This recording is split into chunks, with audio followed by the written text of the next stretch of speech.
Le titre n'est pas putaclic. Je tiens à le préciser parce que j'avoue que même moi j'y aurais pas cru. Salut tout le monde, bienvenue aujourd'hui pour cette nouvelle vidéo, j'espère que vous allez bien. Aujourd'hui je vous parle d'un manga que je viens tout juste de recevoir. Il s'agit de Cube Arts. 君と夏の終わり将来の夢大きな希望を忘れない10年後の8月も立て合えるの信じて君が最後 Cube Arts, un seinen de Tomomi Usui, publié aux éditions Doki Doki avec 2 tomes actuellement, et la série sera terminée en 3 tomes.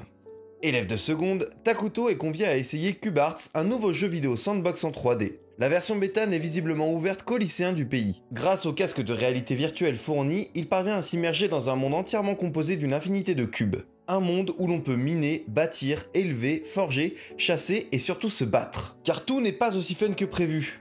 Suite à un bug du programme, Takuto et ses amis sont désormais coincés dans le jeu et sont pourchassés par des créatures faites de blocs. Parviendront-ils à survivre dans ce monde virtuel où la mort semble bien réelle ?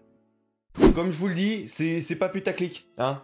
On est vraiment sur un crossover entre Minecraft et SAO. Je n'imaginais pas que quelqu'un aurait les balls pour faire ça. Et pour le coup, quand je vous dis Minecraft, on est vraiment sur du Minecraft quasiment copié-collé, avec quelque chose qui sort un petit peu du jeu, mais il suffit que tu connaisses le jeu pour retrouver toutes les références. Donc, comme vous l'avez compris, le principe est ultra simple. C'est comme dans SAO, c'est des lycéens qui vont se retrouver plongés dans un nouveau VR MMO, même si on n'est pas sur un MMO cette fois-ci, mais un jeu sandbox, et les personnages ne vont pas pouvoir se déconnecter. Et alors, petite nuance avec SAO, on sait pas vraiment si la mort dans le jeu inclut la mort dans la vraie vie. La seule chose qui est observable, c'est que si tu meurs dans le jeu, tu ne respawns pas. Donc dans tous les cas, tu ne peux pas te déconnecter et tu ne peux pas respawn. Donc en soi, t'es complètement bloqué. En ce qui concerne mon ressenti sur ce premier tome, c'est assez mitigé. Parce que je trouve en fait l'idée d'avoir fait un crossover entre Minecraft et Sword Art Online complètement, j'allais dire ballsy, donc faut avoir les couilles pour le faire. Mais au niveau originalité, c'est sûr qu'on vole pas très haut. Tous les codes de SAO s'y retrouvent et tous les codes de Minecraft s'y retrouvent également. Donc voilà, ça fait un crossover intéressant, mais bon, c'est pas non plus exceptionnel. Enfin, je dis crossover, on se comprend bien, c'est pas un crossover officiel.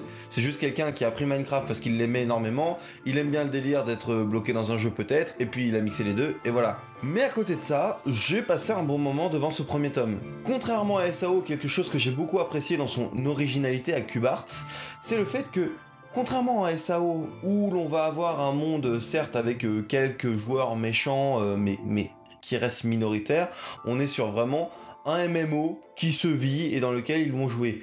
Là, on est sur quelque chose d'assez différent où on est dans un sandbox. Sandbox, c'est-à-dire, pour ceux qui ne le savent pas, t'es dans un jeu où bac à sable, où c'est la créativité des joueurs qui va opérer et le monde va se créer grâce à la créativité de chacun de ces joueurs. Le truc, c'est que, contrairement à ce qu'on pourrait imaginer, on n'est pas dans un monde tout beau, tout rose, même si, bon voilà, ils affrontent des monstres, ils peuvent mourir dans le jeu, on pourrait se dire que, classiquement, on est dans un Minecraft, c'est plus, ils vont construire leur ferme, ils vont construire des villes, ça va être mignon et tout ça.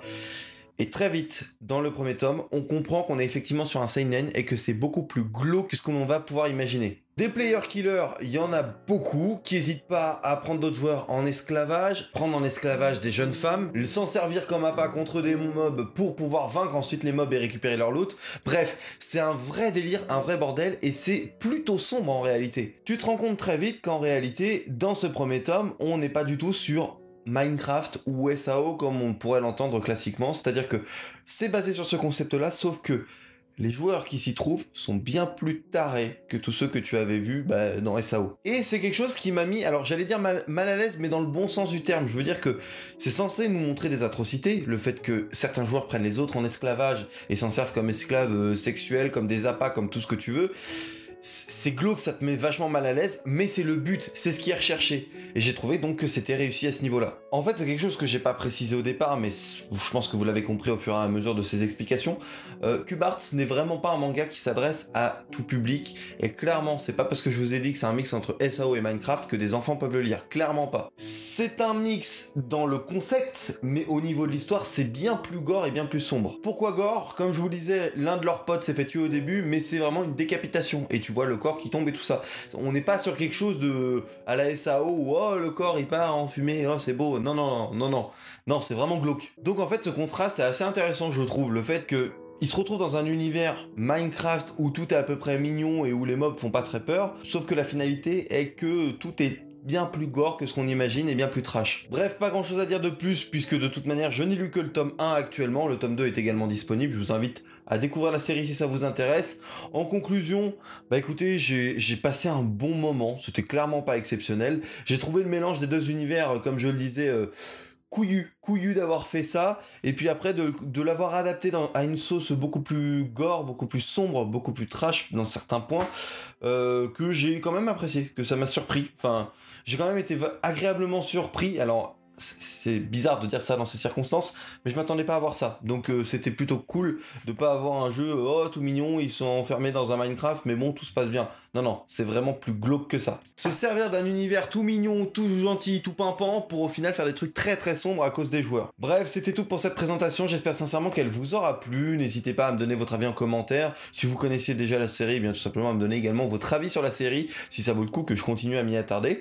Et puis sur ce, moi je vais vous laisser, je vous souhaite à tous de prendre soin de vous. Merci encore d'avoir suivi cette vidéo, et à très vite pour une nouvelle vidéo.